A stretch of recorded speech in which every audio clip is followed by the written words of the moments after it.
Gate 14 podcast. 2/3 of the boys are here again. And stop me when you hear this, but we don't know where JR is. The JR stands are as in the mud as humanly possible right now. I legit, he hasn't answered a text in, I feel like 3 days.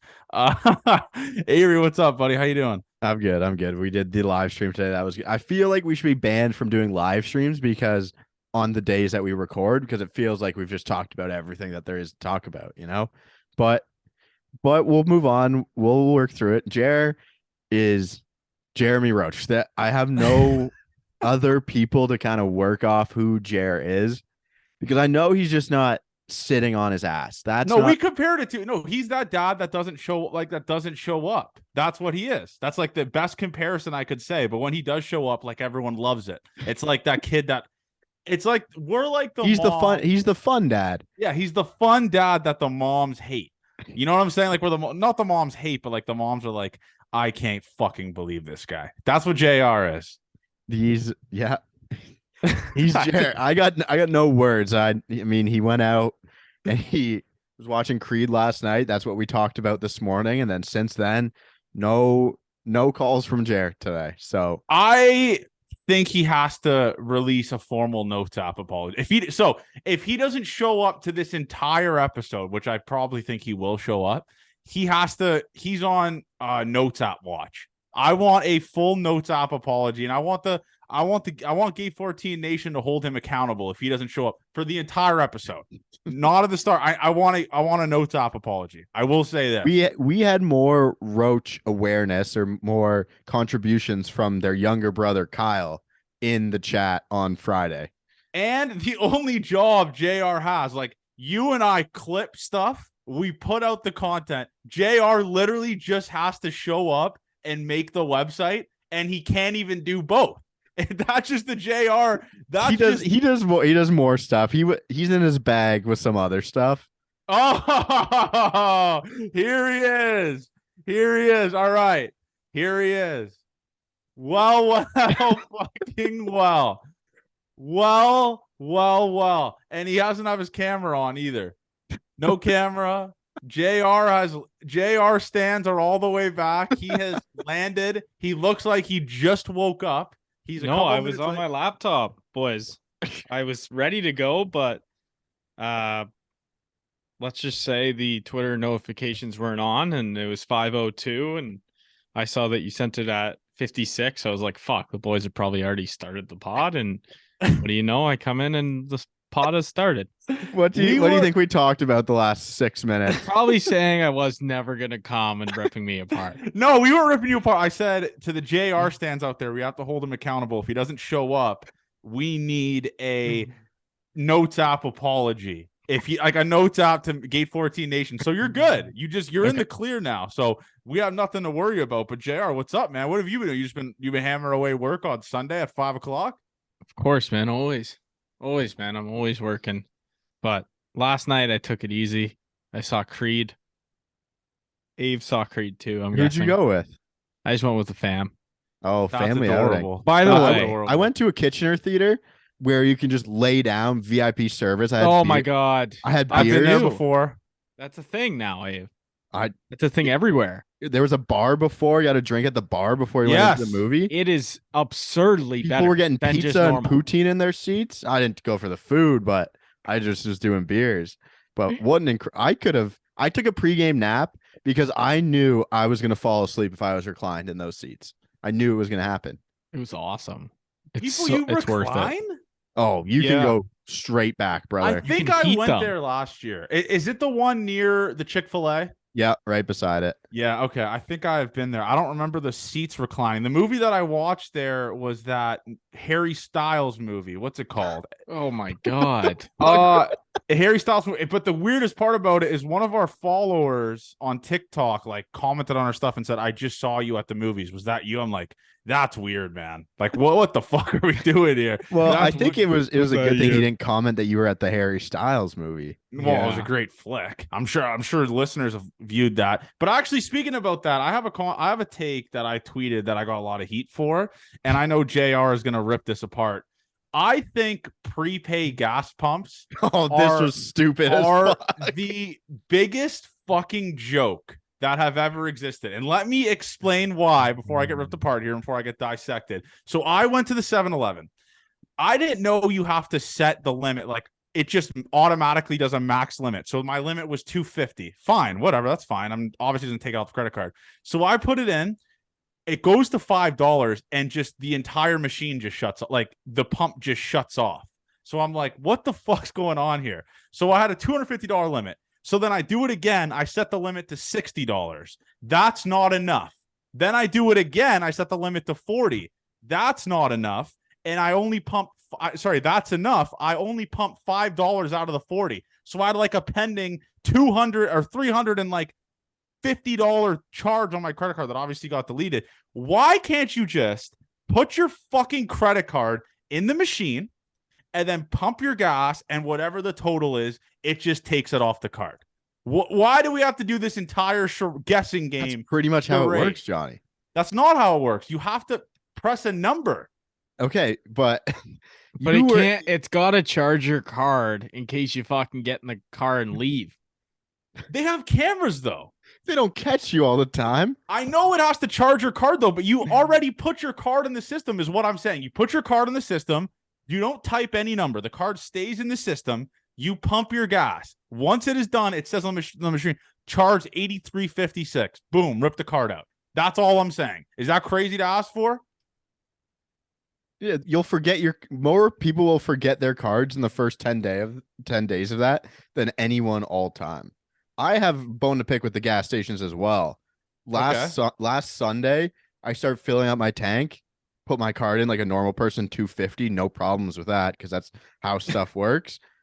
I press regular because I don't have fucking cash flow or a car that needs like extra gas, like the 1-Up, the silvers, gold gas, whatever the fuck that is. I go inside. I 100% press the regular. I've pressed the regular my whole life. I didn't fuck this up. I go inside. I put the little latch down. I think it was a Red Bull before hockey. And then I come back outside and I had pumped the fucking most expensive gas the whole time. It was like $120. And I just put my head down in defeat. I was defeated. I couldn't do anything. The gas was in my car and apparently I had paid for it. And I know for a fact I didn't do it. So that was my big issue with gas stations. This is a dumb question. How does it work if I have a gas car and I pump how do they get the diesel out of the car? Like, I know people that have fucked that up. How do they get the diesel out of the vehicle before you fuck it up? I don't know. I've never. Yeah, I'm not a car guy. I don't fucking know. I don't know. You drain Isn't that crazy? Like, people fucking that up is wild. That like is Avery hilarious. Pumping premium is crazy. I don't know if that fucks your car up or whatever, but that premium, the premium gas is good for your car, is it not? It's just better gas. That's propaganda from the big corp companies. 100%. No, the first time I ever drove my car, like, I'm pretty sure like bigger trucks are supposed to have. You're supposed to pump premium. I know some like BMWs and stuff run on one of the better gas. Yeah, like you're supposed to. Which is a sham, because the engine is better or something. Yeah. The first time I ever drove my car with my G2, I got gas, and then within 5 minutes, my car broke down. And I thought I put diesel into the car and fucked everything up. And I was just like, okay, I'm gonna be done with gas stations forever. It had nothing to do with it, but so what the fuck was the issue? Just some electrical. Battery bullshit. Yeah. Speaking about cars, there's a funny picture on my Insta that I'm surprised no people have brought up. It's me in front of a courthouse. I have a funny ticket when I was 18 years old. This is the dumbest thing I've ever did. So I was in my tickets, eh? Yeah. No. I have 2 tickets. So when I was 18 years old, it was like the week before prom. Like I finally, like, the parents gave me the hand-me-down car. It was a Ford Escape, as some would call it. and it had a sunroof. And I'm in a car with like 4 girls, or birds as Avery would refer to them. No, I don't. And I am ripping around and I'm like, you know what? I'm going to drive with my head out of the sunroof. Like, this would be fucking hilarious, and the girls will love this shit. So I turn a right, and I'm like, for those of you who live in Milton, is it just you and 4 birds? Yeah. No, it's me and 4 birds. I'm like, this will be fucking hilarious. They'll love this shit. So I turn a right in front of like the Milton public pool where our high school is. And little did I know, there's 4 cops just chilling in front of the Milton Leisure Center, I think it's called. And I turn right and I make direct eye contact with the cop with my head out of the sunroof while I am driving. And all I hear on a megaphone, because they have those megaphones in their car, is pull the fuck over. So I pull over and I get the riot act from like 4 cops, just 4-on-1 in front of all these girls. I was like, this is my personal hell. So anyways, I get a ticket. I go to the courthouse and I beat the case. Okay. It wasn't on it was on private property, so it's not a legal ticket they could give me, and I beat the case. Call me fucking young thug. Better 1-0 against the feds. It was actually a little.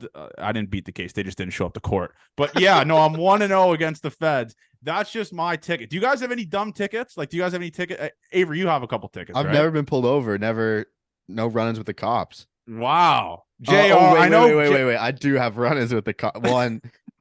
So it was right before me and like 5 of us were going to school in the States. Okay. We were celebrating going to school or someone's birthday. We get wasted. They go like underage, go to the bar, and it's me and like 4 guys. We're in Mississauga, close to what's there? By where like one of the Chipotle's is now. And we go get Don's, come back. We steal signs from Anytime Fitness because Matt Karskadden, our good friend who will listen to this, hopefully, big fitness guy, and that was his gym. Yes, so we wanted to get him the sign to go away. And this sign was super heavy, and we can't like carry it. We're pretty far away. We start dragging this big ass sign on the ground. We took a stop sign out of the ground at one point. We were doing some dumb shit. This was just one night, and we're dragging this Anytime Fitness sign as loud as you can through a neighborhood. Some guy on a bike just calls us in, gets all pissed at us. Cops pull us over. We're a door away from his house. We almost get the Anytime Fitness sign back, and we're like, we're going to America within this week. Like, you can't, like, please don't fuck us. And he made us walk the sign all the way back.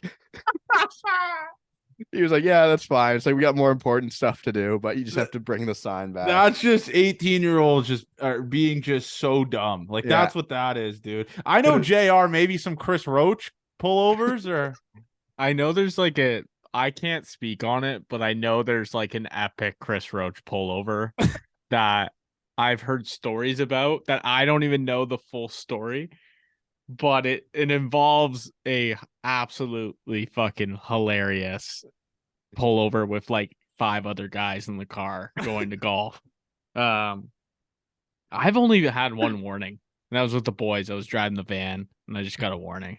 Driving too fast. I'm confused on the warning thing. Like, it's intimidating as fuck, first of all, but just a cop saying to you, like, all right, this is a warning. Like, do they put it in the system? How do they know? They do. Oh, it's like in the system, and then it expires after like 10 months or something. Oh, okay. That makes more sense. I just find the warning stuff just wild. Like, just like, all right, here's a warning, like, whatever, do whatever the fuck you want, or I don't know. I think it's crazy. Like, because some of the tickets they can only give, like, they don't feel the need that you should have points off. Yeah. So they're just like, I'm just gonna fucking give them a point system is just as dumb as taxes. I'll tell you that. Yeah, like, fuck, man. There's some people out there that have like a lot of. Have you guys been in accidents? No. Oh, actually, yeah. Technically, I was driving to work at a lumber yard I was working at. I'm just like the Theo Vaughn now. I just have stories for everything, but this is true. I was driving to work at Goodfellow Lumber, and it's on Guelph Line in Milton and like Georgetown area. And I didn't see a car coming to my left. So I'm going up, about to turn left to go into work. I didn't see a car coming into my left. A fucking truck is going full speed, almost hits me. I swerve left, right, drive into a ditch. And my CEO was such a piece of shit at Goodfellow. He drove past, looked at 3 of his employees in the ditch, and just went, I'm going to go get smokes. That's the only accident I've ever been in. But JR, have you been in an accident? No, I just in Sudbury, I just like it was so fucking icy that I just like ran into the back of a car, and the guy, I was like, fuck man, I'm sorry. And he's like, oh, is there a mark? And then he said no, and then he went off. And then the other time was I actually just told my parents the other day. I just slipped it to them. It was grade 10. The boys were excited. We were going to KFC in Brampton, right? So we're ripping around, and I was not fucking paying attention. And I'm the one driving, and I'm fucking parking. I'm turning into this tight parking spot, and I just hit the fucking car. I just hit the car. I get out. I'm like, fuck. The bumper is off. Like it's things. I'm like, we get back in the car. We park somewhere else. The people come out and they just get in their car and leave. We're like, fuck, man. We just pop the bumper back in, and then we get in the parking spot. Those are the two only really. It was a hit and run. The only action I've pretty been in is I much it was. smoked a deer one time. Oh, those things will kill you right there. Yeah. With your car, Ave? No. Oh, okay. I was like first year university. Yeah, Back those roads things of Acton, man. Yeah, those things will fucking kill you. But anyways, let's go into Blue Jays baseball, man. I mean, me and Avery were live streaming it today. Jose Barrios looks good. Like, and I know a lot of That's people. what you took from that? Well, when he doesn't use his four seam. I guess that's the takeaway from it is when he throws his four seam, he is a literal human pitching machine. And I think that's like, we can't over exaggerate about that first inning, was because I think he was just trying to see it to see if it goes through the hoop. Like he was just seeing it to use it to be like, all right, let's see what I have here. Then immediately got his dick blown in. And it was like, all right, I'm not using this shit anymore. That's what I took away from it. And when he didn't use it, he looked good.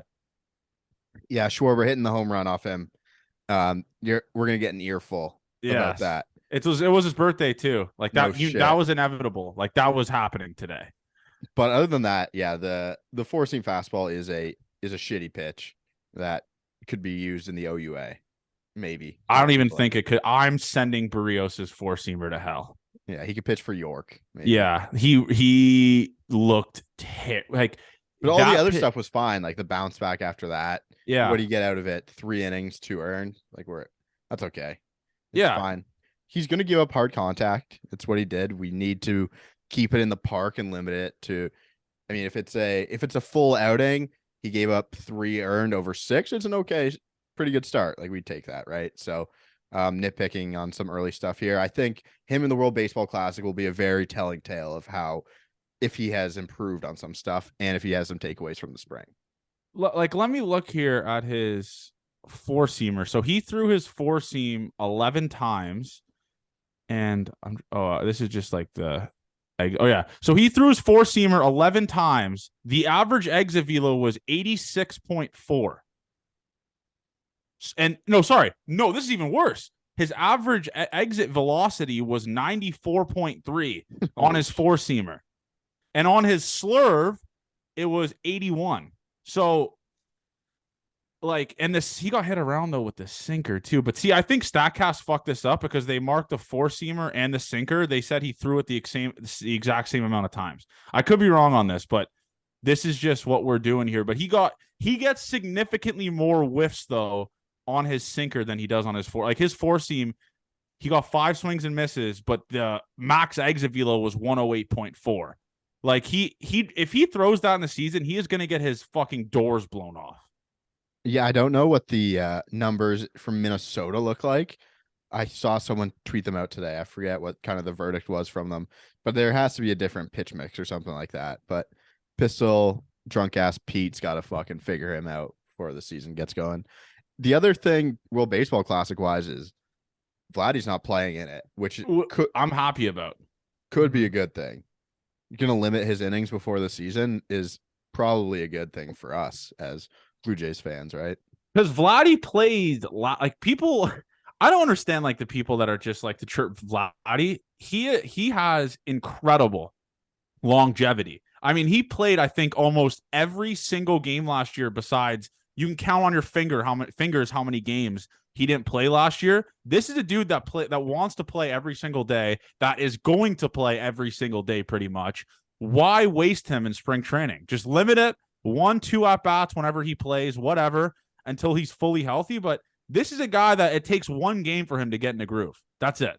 Yeah, 160 games last year, 161 the year before. Like, just that's what I'm saying, man. It's just like just let him do what he has to do to get better and fuck spring training. And I have a take, JR. I think spring training is the dumbest fucking shit. Like 4 weeks of pointless baseball games. What other league in the world does that? 4 fucking weeks of meaningless baseball games every single day. You're telling me we can't cut that down to 2 weeks? 2 weeks, 2.5 weeks? Why does it have to be fucking 4 when we have a 162 game season? Yeah, but I'm trying to think. Like NFL does, I guess 4 weeks, don't they? 2 Yeah, weeks? But Yeah, so but I that's know it's a one game a week. though. But they also Um, have training camp for like 2 months, Yeah. So, and then what about hockey? I forget how long hockey preseason like a is. month, I think. Not So playing every day again though. I don't know. It is a lot though every day. Like you think it would be if we just saw like the best guys like most of the time, like they play so much that the best guys don't even play that often, right? So it's like I guess it gives teams a good look on some guys to show up, like some new guys, they get to see them. Like we get to see Ricky, for example. Yeah. But you could do that we'd in a probably 2.5 see, week but time we would period, see though. Ricky. We'd see Ricky if it was a different type of layout. But I don't know. I wonder if they ever have thought of like changing how they do preseason. This is my thing, man. Does Thomas Hatch need any more innings? Like, do we know what we're getting out of Thomas Hatch? Is it safe to say that now? Yeah, but what if Like- Thomas Hatch came out throwing 100 one year? Mhm. But that's why you have 2.5 weeks. So, like, you have those late innings in the 2.5 week early games where you could throw Thomas Hatch, where you could throw like Zuleta, you could throw Ricky Tiedemann. It's not like we're asking. I mean, okay, 2.5 weeks, 2 weeks is way too short, obviously, but like 3 weeks is perfectly fine. Like that last week, you're pretty much just playing every single guy that is going to be on your opening day because you have to you start trimming the fat with that type of stuff. So why are we? I don't get it.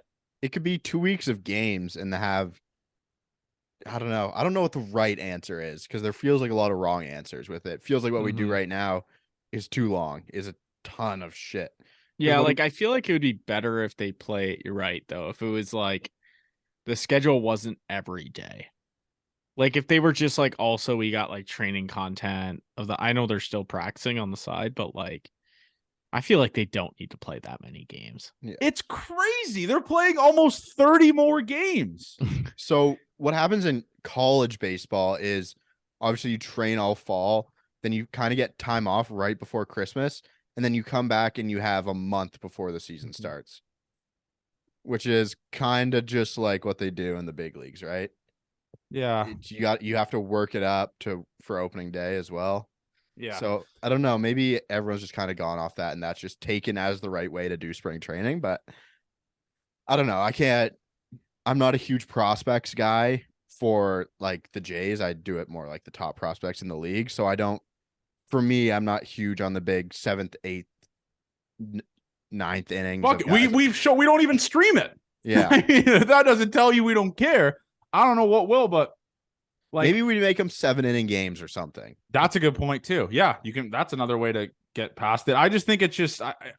Is it crazy to say it's a money grab? I don't know, but we got to talk about Thomas Hatch, and I want to say this: credit to us for being good guys because we were originally going to make the episode graphic for this Thomas Hatch with a neck brace on because of all the home runs he gave up. We won't be doing that, so I just want to say credit to us. He is the worst pitcher I've ever seen. I can't believe this guy is like on a 40-man roster in the big leagues. He is absurd. He has a 54 ERA. And 54. And we all remember July 2nd, or was it Canada Day or July 2nd? It was July 2nd. It's just who he is at this point, right? He can't get people out, unfortunately. It's sad to see something so promising just crumble in front of our eyes, but he shouldn't be on a 40-man roster. He shouldn't kind of be anywhere close to a 40-man roster. Nowhere near it. And I know we made that tweet about Matt Gage. I didn't know he had it lined up to go to Japan before the Astros picked him up. But yeah, like that was something where I was like confused with when someone tweeted that at us. I had no idea about We were that. also confused when Matt Gage got sent down the couple times. That's another way we can kind of.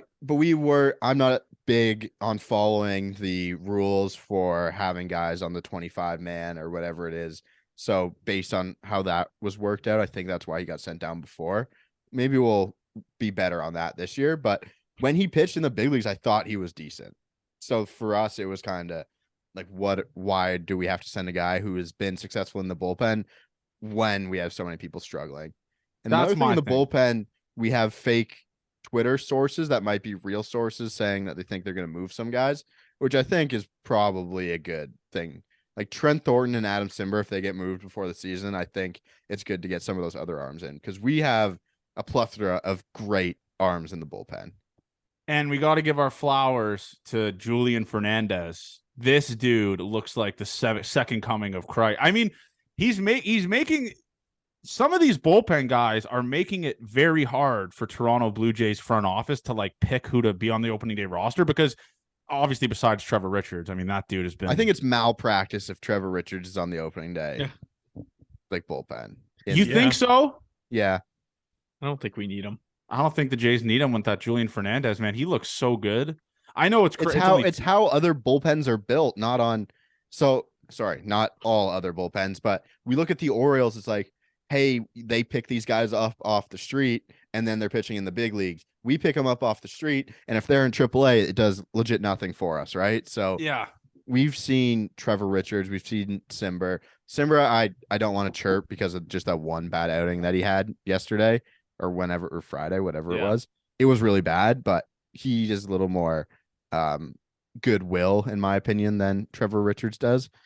But like the thing with Simber that I think everyone thinks was great, yes, he got people out, but he could go every day. It seemed like he was used. He threw a ton of innings, but we have a guy who can throw a ton of innings who is probably better than Simber, and that's Anthony Bass, who threw so much last year as well. We're hoping that we don't have to throw the bullpen guys that often, but I think there is a world where those two should get moved before the start of the season. Give some other guys opportunities. There's so many bullpen arms that could potentially start in AAA that could help us opening day. He looks so good. He looks so good, man. And I mean, we put that tweet out about him, and I think he's a guy that's gonna open up some eyes and maybe work his way up, and like a guy that John Schneider's comfortable putting in a high leverage situation. I know it's early, obviously, but just how hard he throws and all that type of stuff. It's like, wow, he's going to be opening up a few eyes. And Eric Swanson looks good too, man. This is going to be a really good bullpen. Is that a hot take? I think this bullpen's going to be the best it's been since 2015, 2016. I hope so. Fuck. Should be. Yeah. I mean, I don't think that's a hot take. Who's your guy? Who's your guy to that bullpen, JR? I mean, obviously you talk about Nate Pearson and stuff like that, but this team has been, I mean, there's just a ton of dudes right now in this bullpen. It just looks like every guy seems to be either a flamethrower or a guy that's going to be a massive part of the bullpen. I don't know. Yeah, no, I really like the way it's shaping out. Like it's extremely solid. I mean, the pickups that we made, like you guys said, we went from a team with not many relievers throwing over 95 to now we have a good handful of potential relievers that could hit 98, 99 to 100, right? Like Jordy, Pearson, Chad Green can even get up there. Like later in the year, he's going to be pumping like 98, 99. I always forget about Chad Green. Fuck. He's so good. Basket will consistently hit I mean, you can bank on like 96, 97. So, I mean, fuck, man, it's crazy. Like, I mean, this bullpen was like at times last year, like we said, they were a top 10 bullpen. So the changes made makes this bullpen. I mean, some people are putting the Jays bullpen at like 5 coming in. I've seen. So like, I think the word to describe him is I think it's underrated going into this year. And we had Anthony Bass last year for only half a season. Yeah. People forget something. That. Yeah. There was guys. I mean, Sergio Romo threw for this fucking team last year out of the bullpen. That won't be happening again. Like, this is an exciting time to be a Blue Jays fan because you know that if some things fuck up and injuries and stuff like that happen, you got a guy. You got a guy that could be able to come up, like a Nate Pearson. I'm assuming will probably be starting in AAA. Obviously Julian Fernandez, I think maybe 2 as well. And there's another Fernandez. What's his name, Avery? There's one more. There's Junior Fernandez, who also throws really hard, who looks pretty decent this spring training too. So you got these guys. You got Zuleta. You got tons of guys, man. And so I'm excited for it, and I think this bullpen's going to be good. But Avery and I, during this live stream today, Avery took a deep dive into Dalton Varsho stats. What were those stats that we were talking about, Ave? Oh, somehow he just hit shitty against every pitch last year. But somehow hit 220. Yeah, and as we were talking about how he hit against every pitch, he backside double, did he not? Twice, yeah. Yeah. So that's good to see from him. But last year, the four-seam fastball, his expected batting average was 196. On the slider, his expected batting average was 177. Sinkers 224, curveballs 187, changeups 236. Yep. And he kind of crushed splitters and slurves. But not many people throw that pitch, right? Unless he's facing like Chris Bassitt or something. But yeah, that's going to be the weird point, man. Either Jays fans are going to love him within like the first month or two. I mean, we're talking about a guy here that had led outfielders and outs above average. Like, we're not talking about some crumb bum outfielder here. He's going to make up for it with the glove. But Jays fans are either going to love him or call him like a strikeout or pop out merchant or whatever the fuck they say. But I'm excited. I'm excited to see what he does, man. He is maybe the biggest wild card on this team that you just don't know what you're going to get because he's only had success really 1 year, right?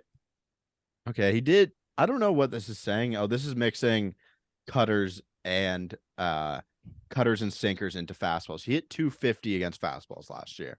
Not as bad, but the expected batting average is still 219. He will be a hit or miss guy. I think it's going to be Chapman-ish, the profile, because there is swing and miss in the game, but there's just so much power. So slotting him in the middle, we'll see how that goes with the swing and miss stuff, because you'll have guys like Kirk who are contact, not as much power. So there's just a different profile that plays into this thing. I was saying he should hit 9th after he took a couple bad swings and then immediately off the wall. So yeah, that's on me, but that's fine, right? That's part of being a fan.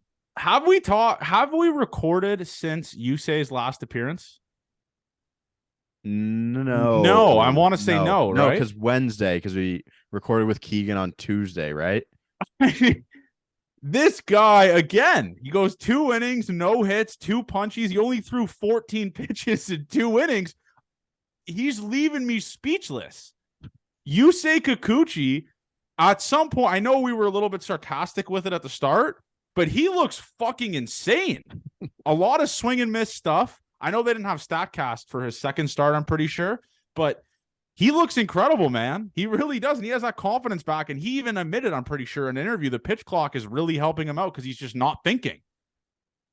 We should see some special stuff. I'll wait till the regular season to see if it's changed, but I'm all aboard. I want him to do so well because he's just our guy. If our meme guy of the year is going to be Kikuchi for sure. If he's good, it's over for the rest of the league. The amount of content that we can put out on Kikuchi being good will be incredible. And people forget, in the last 2 seasons, one of the years he was an all-star.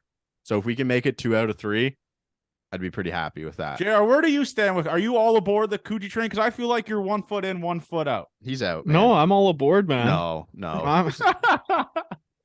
I think this guy's going to be starting right off the bat. So I'm hoping for the best for him. Maybe I'm not on the same page as you boys, maybe for fandom levels, but I'm definitely on the Kikuchi train. It's a good train to be on, man. I mean, Kikuchi as a 5 guy who just has a 0 ERA in the entire spring training would play. I said this. I will not shave until he gives up a run. That's what I will be doing. So if he goes, would be a shame if he went 2-3 months without giving up a run. I want to see him in St. Louis when me and Avery are there. Is that I want to see him there as the 3. He looks awesome. So who do you think gets the opening day start at this point? Manoah, that's not even a question, I don't think. Really? I don't know. I think they could give it to Gosman. You think so? I think you give Manoah that kind of. I mean, this is a guy that came top 5 in Cy Young voting or top 7. I think you just got to give it to him, kind of show you trust them or, not trust them, but like. But Gosman was the guy, man. Like in playoffs, He looks like so he's good the that veteran game too. Yeah, I think you get away with both. I hope the Cardinals throw that bum Adam Wainwright who tops out at 86. That would be awesome. But I feel like the Jays aren't going to be getting that. It's just, I'm trying to think. I think you have to go Manoah, man. I'd agree with that. It doesn't really matter to me, Mm-hmm. right? Yeah, it's one or the other. As long as Yusei pitches opening day at or home opening opener. week. We'll say opening week. No, home opener is what I want. Is it lining up for him to go on the home opener? Oh, So, it is. No, right? Because they'd go. They go 3 in St. Louis, yeah, it's right? not because they're going to Kansas City after, so he It's won't St. even Louis, get a Kansas City, L.A. Is it not? Yeah. That's a let's gauntlet. That's a Let's see how this road matches trip. up. Let's That's look a at bullshit fucking. They road play trip. 3 in KC or 2. Yes. No, they go 2 and then they go 3 in LA. I'll get to the bottom of this. I'm looking at it. So 3 in St. Louis, 4 in Kansas City, 3 in LA, and then the home opener. So Okay, so let's say he's the 5 guy. Okay. Yeah. So 1, 2, 3. Oh, so he'll be going April 4th. That will be his slotted start. April 4th at 7:40. Lock it in. Okay. And 1, 2, 3. 4. No. Fuck. He'll be going the day before opening day. So it's going to be lining up for Manoah opening day. Which is the best case scenario for the team. But if Yusei Kikuchi was pitching the home opener, that would be the best stream we ever do. Is Kikuchi pitching the home opener. It would be chills. Like it would be just absolutely chills. I've talked myself into Kikuchi being good, rightfully so. But this rotation looks pretty decent, man. I mean, the only question mark right now, based off of guys' performance, is maybe Bassitt, Barrios, I guess. Manoah didn't look too sharp, though, right, Dave? If I remember correct, he didn't look too sharp his first outing in game 1. That's fine. But Bassitt is just the king of limiting hard contact. He always has been. So, I mean, the velo's not right there. So, someone on Twitter, which I thought I had heard somewhere else as well, claimed that Bassitt wasn't going to throw full out until the year. I feel weird about that being actually true, but the velo's down for him for sure. But Chris Clegg said he was a little concerned, Jer. He confirmed it. He confirmed it with Arden. Oh, did he really? He confirmed it with Arden, bro. He said, What was Clegg concerned about? Just the velocity. Fuck. Yeah. He said to Arden that he's going to rant. Yeah, until the season. Like, look at Bassitt here. Exit velos 60, 96, 74, 72, 94, 44, 74, 81, 96. Those are not hard hit balls. Like 2 of them, obviously, or 3 of them, sorry, but the rest is just dog shit weak contact with an expected batting average below 220. All of them. So, like, that's our guy. I feel like he doesn't throw hard by any means. I think he topped out at 90 today, which is obviously he's going to be ramping it up, but he looks good. Maybe he's a question mark. I don't know with the how slow he throws, but I think he gives me. Does he give you Marco Estrada vibes? I guess he has to because he throws slow and he's right-handed, right? It seems like an easy comp, probably.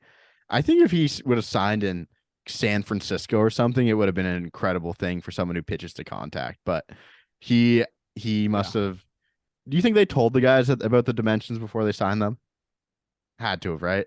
Yeah, they probably had some sort of pitch that was like they probably tried to hype them up with 100%. everything happening at the.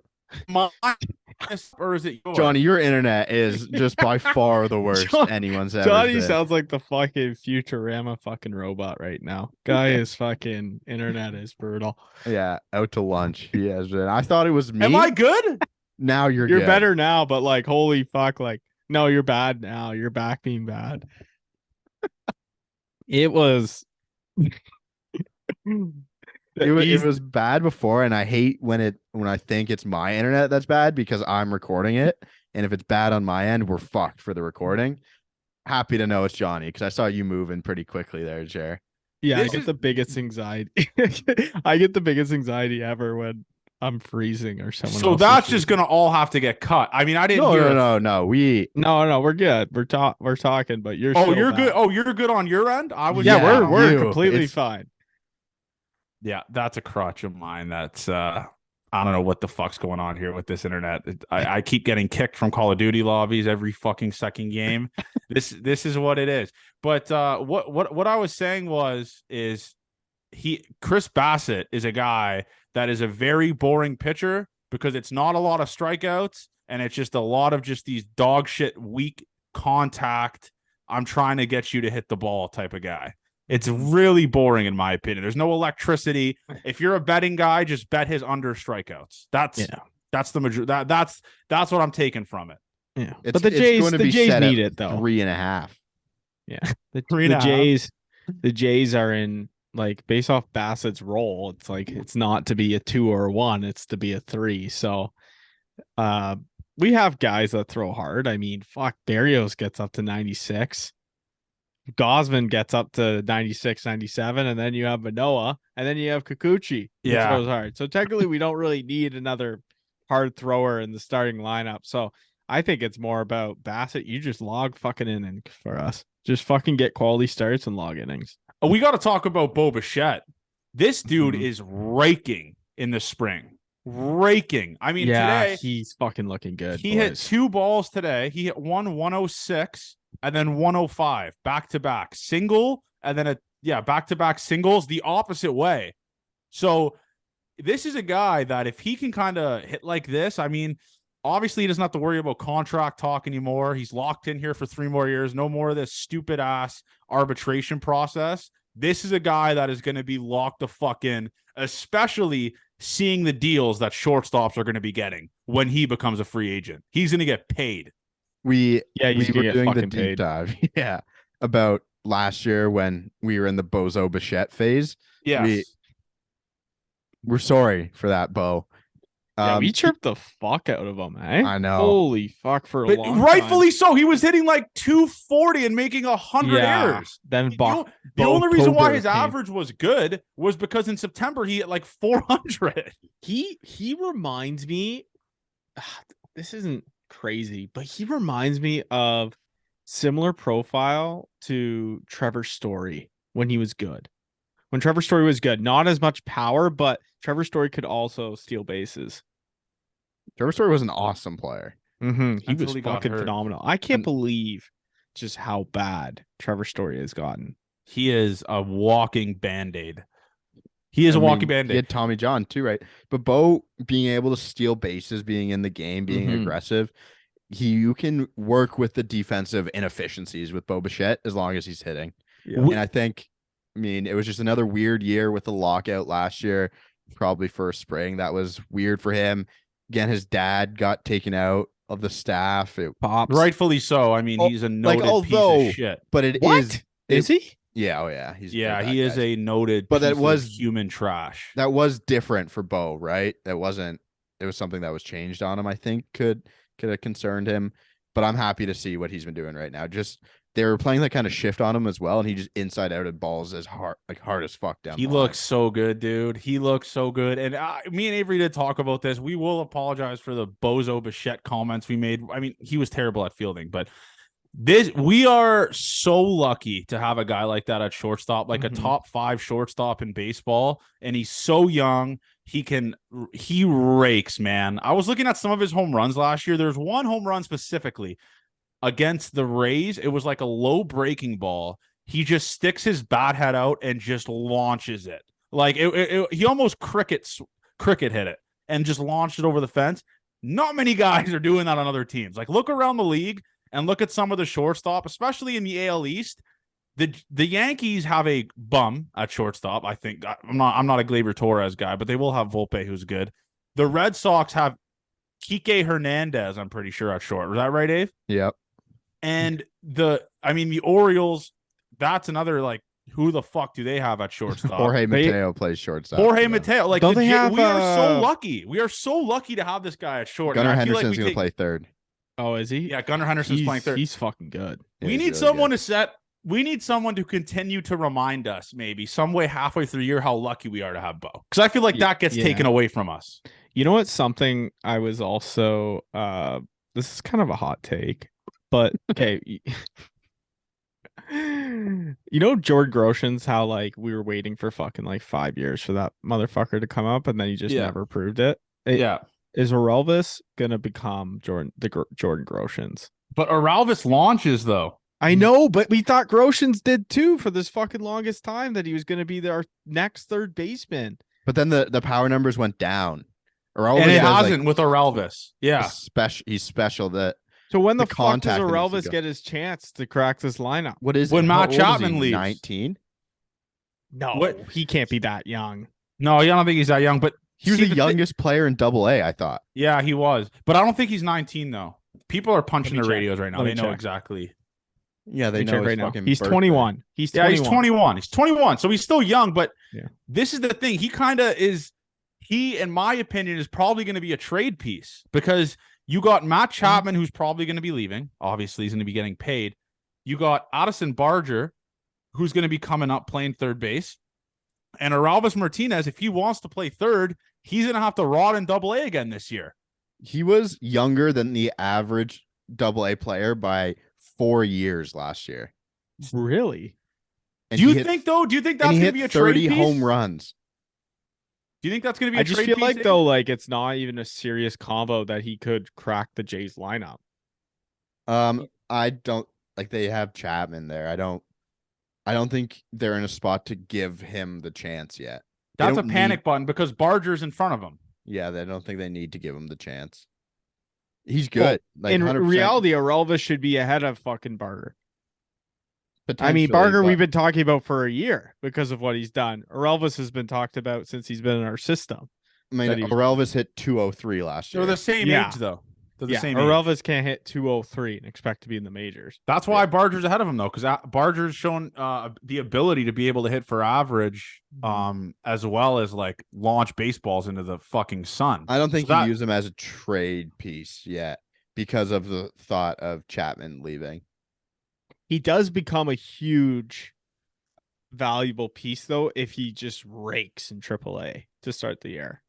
100%. I don't think he's going to be in AAA, though. Or Double-A. Double-A. Double A. Yeah, Double-A. And then another guy we have to talk about, and I know, obviously, Max Muncy injury and all that type of stuff. Everyone is kind of linking Santiago Espinal to the Dodgers, and I don't think it's like an actual news source doing this, but man, Espinal has opened a ton of eyes so far this spring, Ave. I think Espinal is going to be a massive part of this team. I really do. I think he's good defensively. That double play turn with Bo today was world class.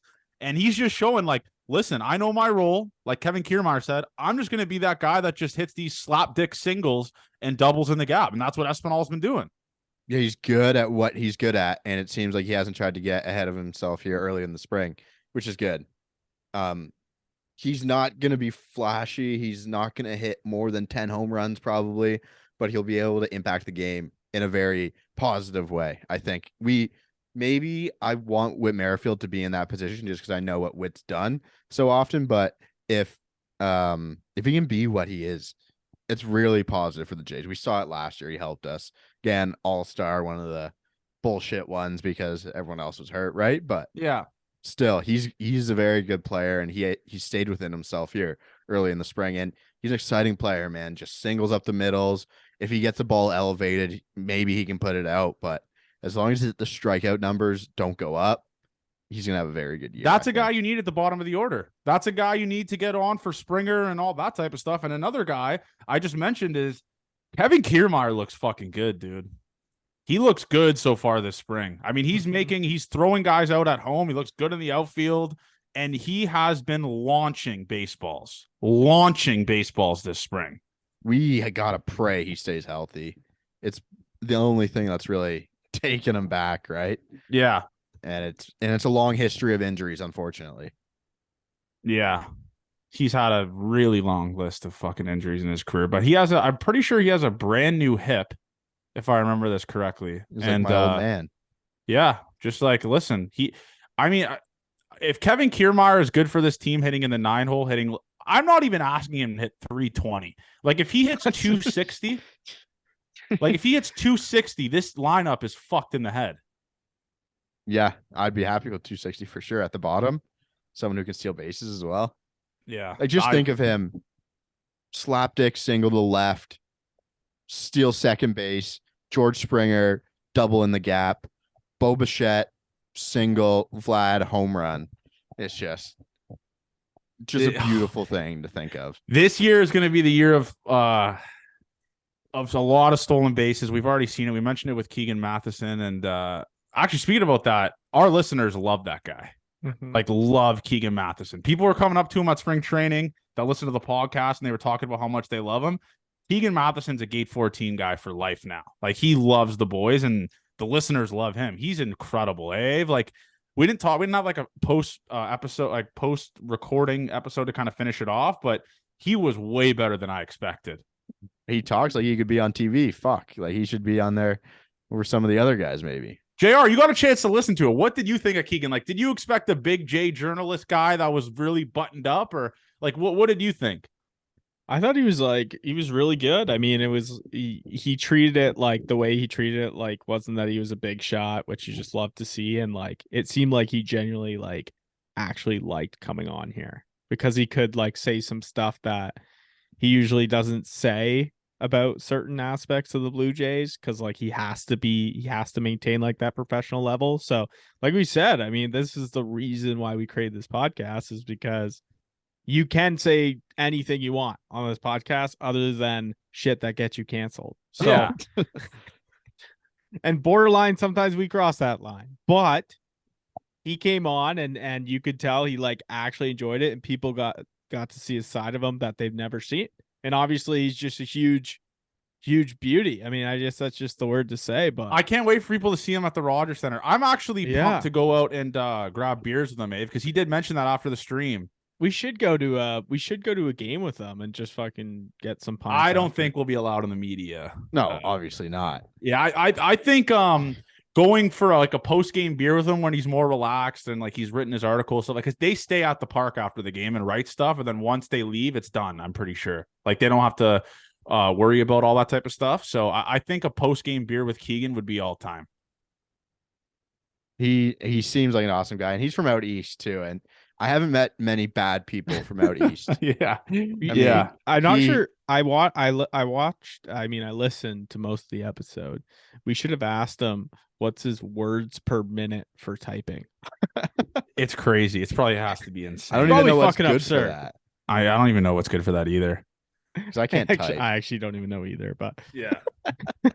Because being MLB.com, man, how you have to get that gig is you have to beat out an entire like country. It's literally it's him versus every beat writer. And another thing that we got to talk about, we got to stop with these Blue Jays, like not teenage kids, but these Blue Jays accounts pretending they have sources, right? Like, can we stop with this? Like, we have guys saying per source now, and it's like a fan account. It's just, we got to stop with this, with these make believe. Well, they could be in the clicks business as well. So it could. So should we start saying per source? 100%. Per sources, Kevin Biesier is going to be good this year or something like that. Kevin Biesier has opened my eyes. We are now Kevin truthers on this podcast. I think we have to say it. He's going to be a good fourth outfielder. The thing that Keegan said about Kevin Biesier was that everyone loves him, which almost surprised me a little bit. Me too. I thought he was more a reserved guy. Again, that's just how they are. He seems quiet in the media, but him saying that everyone loves him, why shouldn't we love him then if everyone else loves him? Yeah. I wish Jano or someone would reiterate that to us. Like, listen, no, he's a great guy. He's a great guy. But so Big Dick Rick pitches tomorrow. Let's get a prediction here. I think he's going to go 2 innings. I hope he does at least. That'd be so sick. What are you feeling here? What are you feeling here, JR? What's your Big Dick Rick prediction? Just electric stuff. I think he goes 2 no earned and 2 hits against with 3 strikeouts. They love throwing him against the Pirates. Nothing will get a little minor leaguer's confidence up like pitching against the fucking Pirates. That's what they've been doing with him. You know what? Pitch against the Pirates again. Let's keep lining it up. It's smart, man. Fuck, I'd do it too. That's what they've kind of done with Kikuchi, right? Who was it? Pirates and then Orioles. Yeah, but that was the Orioles' actual lineup he faced, though. Besides they're- Adley, I don't think he faced Adley. I mean, they're Because kind of Adley's not a bad. lefty on lefty guy. But yeah, that's and other big news. We got a Gate 14 boys got a big meeting this week. I'm not going to say who it's with. We're not going to say what it is, but we're going to keep you guys updated, good or bad. I feel like that's going to be a good story. We're going to keep you updated, good or bad. But this is a massive opportunity for us. Our business consultant, LinkedIn profiler. Jeremy Roach was the one that set it up, so I'm pumped for it. And big opportunity here, man. This is 2023 is the year of Gate 14. I'm pumped for it. Make or break. Make or break, boys. Make or break. This is the Kikuchi year for us. 100%. That's just Jared, businessman Jared. Just out Should of we the wear a blue. suit? I feel like it would be disingenuous if we dressed up for it, though. Like, Oh my god! If we actually, if we're not doing the pod right now, are we? Oh, yeah, we are. Oh, are we? Okay. Yeah. Well, I was gonna say something, but I can't blow it. What this is? I don't even Yeah. want to get everyone's hopes up. Yeah, so no, I well, can't it's just, say it. it's going to be funny content if it happens good or if it doesn't happen, like whatever. I think it's going to It might happen. be funnier if it goes like horrendously. Yeah, I think, Yeah. Okay. Yeah. Well, yeah. If it's like totally not a thing, then we could tell everyone. Like we'll Yeah. still tell everyone if it's not a thing. I think it's going to be a thing, and I think it's going to be special. So I'm pumped for it. But yeah, I mean, this is like I said, I mean, we're a fucking week into this. We still have 3 weeks left, technically, or I guess 2.5 weeks left of fucking spring training, man. This is I'm Also, tired. I'm One tired last of thing it. before you finish it up. Jose Bautista, level of excellence. Oh, we got to talk about that because that's what we're dedicating the episode to, I believe, right? That's news He to me, but was no, that's what I'm saying. I thought that's what the graphics going to be because we can't do the Thomas Hatch with a neck brace. Okay, So yeah. I feel like it has to be Jose Barrios or Jose Bautista.